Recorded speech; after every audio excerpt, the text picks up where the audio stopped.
Titus Raw starts off with a moment of silence and to stand up for the victims in Florida from that damn school shooting. Oh, that damn school shooting. Oh, God. But not going to get political here. No, no, no, no, no. Not going to do that.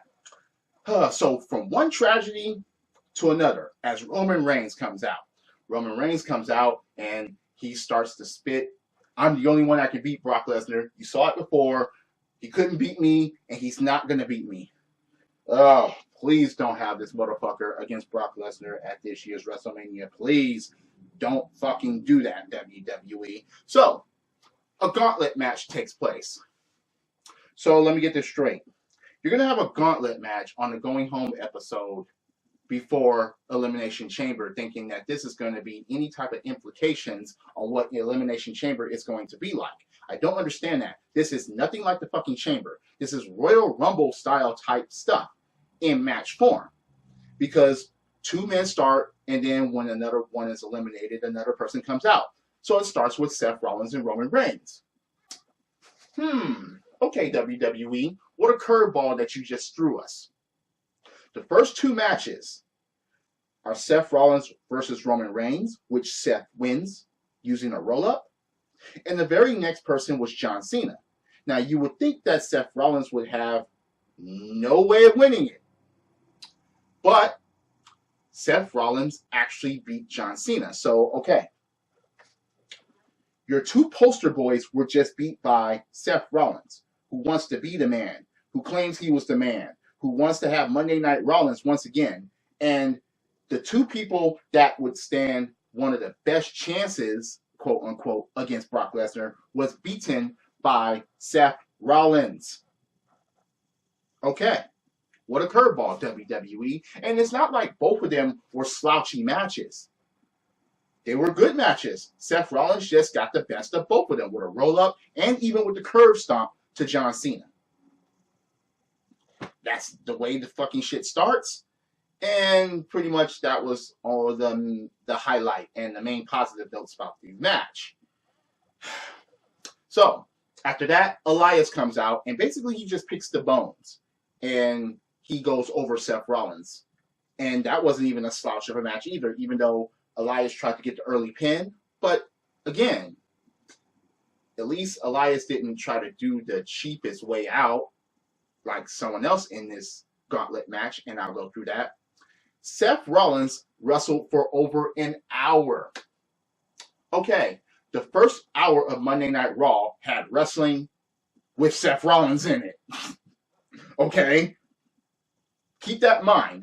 That's a good start, but he didn't win the gauntlet match. So who comes out after that? Finn Balor, who basically finishes Elias off, courtesy of what Seth Rollins did to him, and Elias goes down. But at least he had a good showing.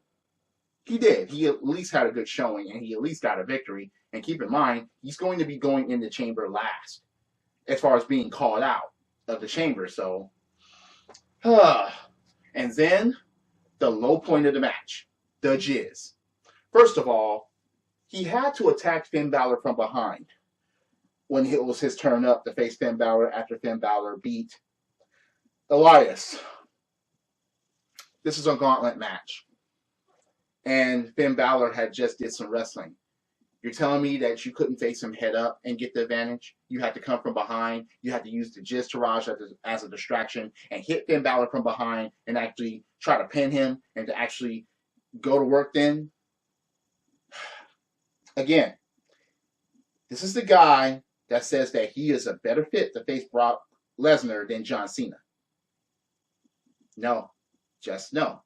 So, even with that, he still needed help from the Jizz Taraj, particularly Bo Dallas as he pulls his arm down through the ropes, through the above the top rope and does some injury to Finn Balor. And then there was a distraction by both Bo Dallas and Curtis Axel, which the Jizz takes full advantage of, and it's just like, so, again, the Jizz goes over Finn Balor, which is shitty already, but then a long pause ensues as far as the Jizz celebrating, And then all of a sudden, he suddenly realizes what's coming or who's coming up next. Braun Strowman. Now look,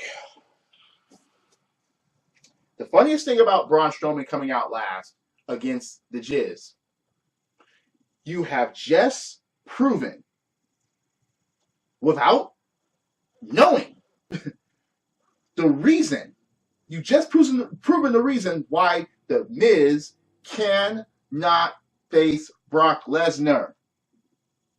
You just specified that reason because Braun Strowman comes out and the destruction begins. The Jizz tried, and he even ended up hitting a poor dick-licking finale on Braun Strowman. But to no avail, Braun Strowman kicks out, and a masterful kick out. He launches Miz through the fucking middle ropes onto his Miztourage. And again, what happens after that? Braun Strowman was like, okay, I'm going to stop playing with this guy because the Miz, at the beginning of the match, he ran. Okay. Running away is a symbol of a heel when the going gets tough, but not embedded into a heel character. Elias didn't run away. There's no reason for him to run away. I mean, at least Elias has stood his ground, even against Braun Strowman. He tried to stand his ground. He tried to stand his ground against John Cena. Picking the bones of, okay, you stand your ground and then you pick the bones later. That's not cowardice. You at least stood your ground. The Jizz, on the other hand, he ran. He tried to track me away from Braun freaking Strowman, and it's like, oh God, and Braun catches him, and the ass whooping begins, and he's toying with the Miz all match. Yeah, Braun Strowman, power slams, over. And it's like, okay, he goes for an interview. He's like, yeah, the results are going to be the same at Elimination Chamber. Now I'm going to go and attend to some unfinished business. He goes in the ring because, look, he's never been in a chamber match before, but he said he doesn't fear the unknown and he doesn't fear Brock. Yeah, he's not finished with Brock. So he goes back in the ring, power slams the Miztourage, and power slams the Jizz again. All right. One more time, because the crowd is so into power slams. So the Miztourage gets it again, and then the Jizz actually tries to roll away, run away. But to no avail, Braun Strowman chases him down. The Jizz makes it to the back, comes rolling back out, gets tossed down the aisle, puts back in the ring, power slam again. So again, you just told us the reason, without even knowing it, why the Jizz cannot face Brock Lesnar. It's not sellable, it's not believable, and that should not ever happen, especially for a championship. Unless he's putting up his Intercontinental Championship, which he hasn't done at a pay-per-view since fucking September. Regardless if he was defending it on a Raw, the Intercontinental Championship has not been defended at a fucking pay-per-view ever since September of 2017. Right now, it's February 2018. That is pathetic. So, Braun Strowman wins that shit. And again, what does this have to do with the Elimination Chamber match? Absolutely fucking nothing. It would have been better if there was a steel cage match with all 6 motherfuckers in there at the same time. That would have been more suitable, and that would have been more chamber-ish. But a gauntlet match? No. So, Jeff Jarrett to the Hall of Fame. Fuck him, alright? Fuck Jeff Jarrett, okay? Just, at least he can fucking wrestle. He could. But still, fuck that guy. I wonder how Kurt Angle feels about that. Okay. Are they going to shout sloppy seconds to him? Just like they did in TNA when he took Kurt Angle's ex-wife? I wonder at that Hall of Fame ceremony if they're going to shout sloppy seconds to him. That would be epic. If you're going to a Hall of Fame ceremony, start that fucking chant when Jeff Jarrett is introduced. Please. Please. That would be epic. Sorry, it just would. So, in a segment where Asuka is having an interview yes, you got to expect her English is going to be broken down because English is basically a second language to her because, of course, she's Japanese. And yeah, of course, she doesn't know that much English, but at least she's speaking on the mic. But Nia Jax attacks, and it's just like, oh, during the interview. And Nia gets the best of Asuka. So all of a sudden, Nia Jax has a chance. Well, as history has served, no, she doesn't. Not in NXT, not months ago where Asuka faced Nia Jax and Nia got counted out. And yeah, because even Asuka, she mentioned that. Yeah, like last time she was limping from the ring. No, you're not ready. But they're trying to make it seem like she has a chance now. And remember, if Nia Jax wins the match, it'll be a triple threat at WrestleMania. But does it have to be a win by pinfall? Does it have to be a win by disqualification? Or a countout? Anyway, so you get... Oh, and by the way, they remind us about Ronda Rousey is going to be signing her contract this Sunday at Elimination Chamber. Burial of the women's division. It just is. So, the Bar faces Titus Worldwide. No, I'm not going to do that Worldwide shit. And Titus Worldwide actually wins. Titus O'Neil and Apollo Crews actually beat the Bar. So, okay, you're trying to tell me that now they have a chance to get the Tag Team Championship or be relevant for the Tag Team Championship. This is just a speed bump on the Bar's way to WrestleMania. Please understand that the Bar is, I don't think they're going to lose the Titus Worldwide. No. Please. That would make no sense to me, okay? The championship next in line should be the club. Yes, Anderson and Gallows. Or what? Is Titus Worldwide going to get it and then a Revival take it? I don't know. So, more Matt Hardy, more Bray Wyatt argument of them saying the same shit. And it's like, so more Matt and Bray talk. And now they have a match at an Elimination Chamber. Didn't the match at Raw 25 in the feud? Nope, it didn't. So they're going to actually battle on pay-per-view one more time. Oh, yeah, and Bray might be deleted. Delete.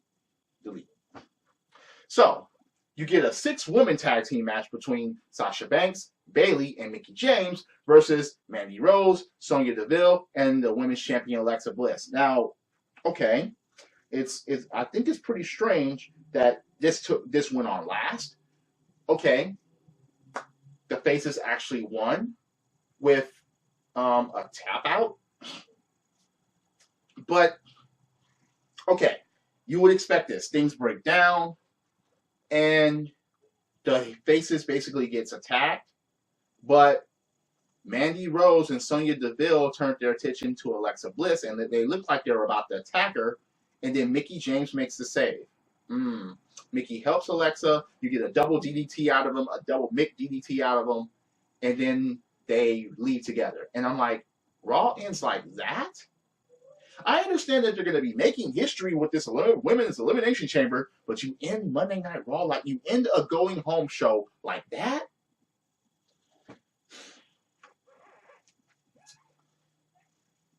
Sorry, people. This Raw was terrible.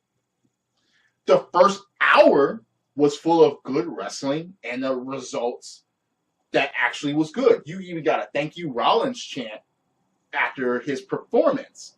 But then after that, it just turned into the usual garbage. We couldn't see Rollins and Balor. We couldn't... I don't know. Yeah, I don't know. You couldn't see Braun against Cena. Yeah. Anyway, I don't know. But that was Monday Night Raw. The going home show. The going home show before Elimination Chamber 2018. What did you think about the show? Do you think I'm full of shit? Please, if you have an opinion, please comment below. Do you agree or disagree with my opinions? Please comment below. Hit that like button, hit subscribe, set up those notifications. I'm always open for a debate about wrestling. Drop kicks, body slams, throwing motherfuckers over the top rope, both feet hitting the floor. Yes, I'm a wrestling fan. This is the theme. And I'll see you later. Credits.